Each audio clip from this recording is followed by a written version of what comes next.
All right, so I'm outside of a 2016 Honda CRV. This is the EX model. So this is one move above the base. The way to tell, first thing is it's got fog lights on the car, so you can see them right there. It does have an alloy wheel. The next step is it does have a moonroof. So this is urban titanium. It's got a nice, almost grayish bronze finish to it. It's great for covering up dirt and dust. This one is covered with a whole bunch of pollen after some rain. So you can tell that even as dirty as it is, it still covers it up quite well. So moving to the back of the car, I'm gonna pop it open and we can kind of go through a couple things here. So from the back, I like to start here just to give you an idea for spacing wise. So you've got a good amount of storage space here, and you'll notice it has a black interior. This one came in two different interiors, black or tan.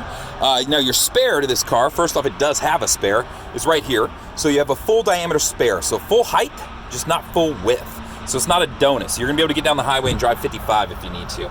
Now your seats over here, they do throw down. To throw them down, you would just pull the handles, and that'll allow the seats to fold down here. And you can do it on both sides. On this side, I'm not gonna do it since the seatbelt has been connected. But just so you can see this, so let me see if I can move some stuff around here to show you. There we go. Now it's down. So this way you can get an idea for the spacing that you'll have. So if camping went horribly awry, you could fit in here. You might have to sleep diagonal, but you could definitely do it. You do have some storage and some hooks back here if you need it to take advantage of. It does seat 3 in the back seat, which I'll walk around and we'll show you here.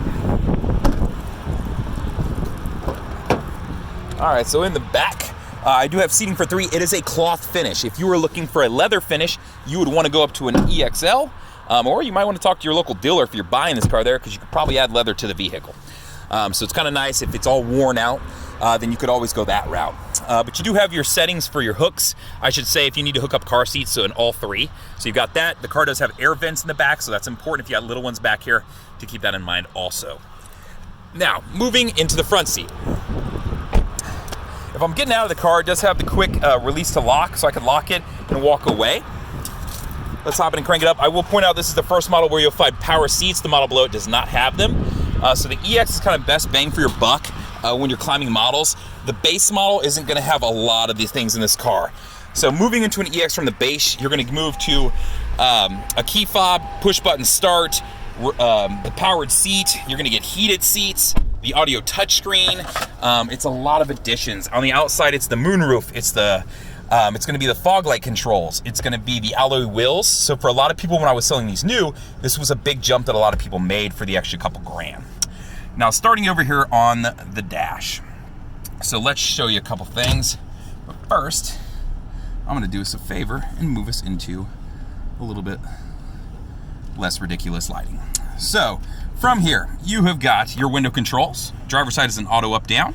My door locks, my window locks, and then my mirror controls left and right. Well, speaking of mirrors, over on the left mirror, I'll point out you'll see a black line along that one running right there. And you'll notice it kind of extends out so you can see it warp. It's like putting a bubble mirror on the end of your mirror to give you a little bit more visibility. So they do that on that side.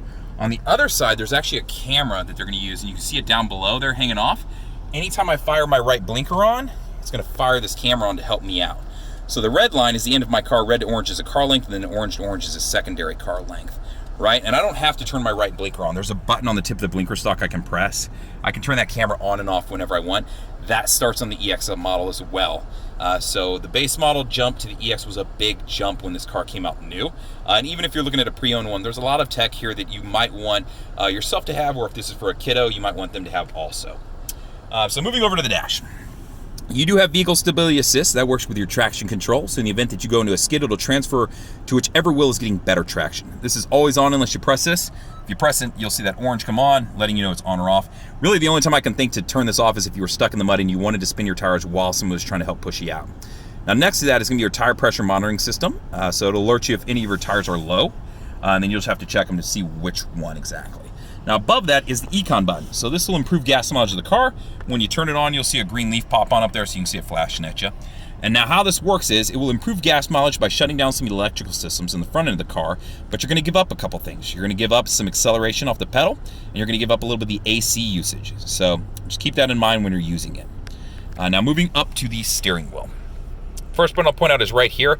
This is gonna walk you through these displays up here in this top screen. So anytime I hit it, it'll walk through. So audio, next one is trip info, just a screensaver that can load up through the USB, which I'll show you in a minute, and then just a general clock and date. So that's what this button is for. Now, if I have audio going, which I do right now, let's make sure I got something pulled up and running. Left and right will jump between my favorite stations. Plus and minus will jump between my audio, right? So it's pretty easy to understand there. And you can see it. If I press over, you can see it dancing around at the bottom of the screen, so you can tell I'm toggling through. And that's just using these two buttons right here. My source button will jump between any audio I have. So right now I've just got AM and FM, so you can see me toggling through. If I had USB or Bluetooth or anything else, it would give me those additional options also. So that's the source button here. Below that, my menu button, this will pull up two different options. First is vehicle information. This is where I can get to like my oil life. So I can check that and see what it's at. And then if I back out of that, the other one is customizable settings. This is like door locks, window controls, keyless access setup, any of that stuff that you want to play with as far as, you know, hey, when I click it, does it open just the driver's side door, or do I have to double click to open both, or do I hit it once and it opens all? Some of those settings are right here if you want to play with those. So that's what they are. Now down below, you'll see my Bluetooth controls. So in my newer models, they're going to be up here and you press them with your thumb. In these older models, they were triggers that you pulled towards you. So to answer a phone call, to hang up a call, and for voice command. So pretty easy to understand there. Moving up, I do have cruise control. It is right here. If the cruise main button is on, you'll see this green box behind you. It'll say cruise main right there. And that'll stay on. So if I turn the car off and I get back in it, it'll still be on. And that just means that it's ready to be set. So now if I'm driving down the highway, all I have to do is set cruise is just press set. And then I've got cancel and resume. You can see I have a minus and a plus if I want to adjust the speed up or down on the go. So that's what that is. Now over on the left side, I showed you the button that you could use for the camera. But other than that, I've got my window, my lights. So I have auto on-off headlights. I do have fog light controls. And then over on the right side, I've got my controls for the windshield wipers. So if I pull towards me, it'll squirt, so you can see there. And then pulling down keeps the windshield wipers on. And then this will affect the back windshield wipers. So that's just how that works. Now up here, if you want to toggle through the screen right there in the center, you've got a button right there you can press. So if you want trip info, range, oil life, you can get to this here too. So it's just two different ways to do the same thing. And you've got a temperature gauge down there also. So you can see my range is 338. So you can toggle through some different bits of info if that's what you want. Now that same bit of info you can get up here as I showed you earlier. So let me back out of this screen and just jump over to my trip info. So I can get that range and that trip info there too. And I also have a compass in case you're wondering. Now if I want that info even further, I can put that info here too with the info button. So there's absolutely no reason you shouldn't have plenty of places to put info if you're taking a long trip and want to track it. You could have audio going up in the top one and then down here, or you could have audio going here and it up in the top one. So a lot of different ways to present the same information. Now while we're on the touchscreen, I'll show you a couple things. Audio wise, let's show you all your options. So right here you can see I've got FM, AM, I've got a CD player, it's single disc. So it's hidden actually behind up here. So I've got single disc CD player, and then to close it, just touch there. I do have USBs. My USBs are right here, so you can see them. So I've got two USBs that I can plug into. You'll also see an HDMI right there. You could buy a cord that connected to the HDMI and USB that would allow you access off an iPhone to pull navigation up and throw it onto the touchscreen right there. The cord was like $100 at the time, and I want to say it was $50 to get the app. So you could probably still do this if you were buying an older model and want to have navigation in it. Maybe it's for your kiddo or somebody who's new to the area. So know that this is still available. Other things that you've got on here, Pandora. AHA is a free app you can download. It gives you access to podcasts, not movies, but music, books on tape, different things like that as far as some audio selections and options that you can listen to for free. And then the HDMI, you saw what the cable would be for to access those things. And then the car, of course, has Bluetooth to listen to audio and to receive your phone calls. Now the AC controls are right here. It's a single control. So what I mean by that is you can't control left and right separate of each other. It's just one control. So how much air, hot or cold, and where I want the air to go. Below that is your shifter. So park, reverse, neutral, drive, sport mode, and then a lowered gear. This is like if I'm trying to crawl because I'm stuck in the mud, right? Over here, you'll notice this small little tab.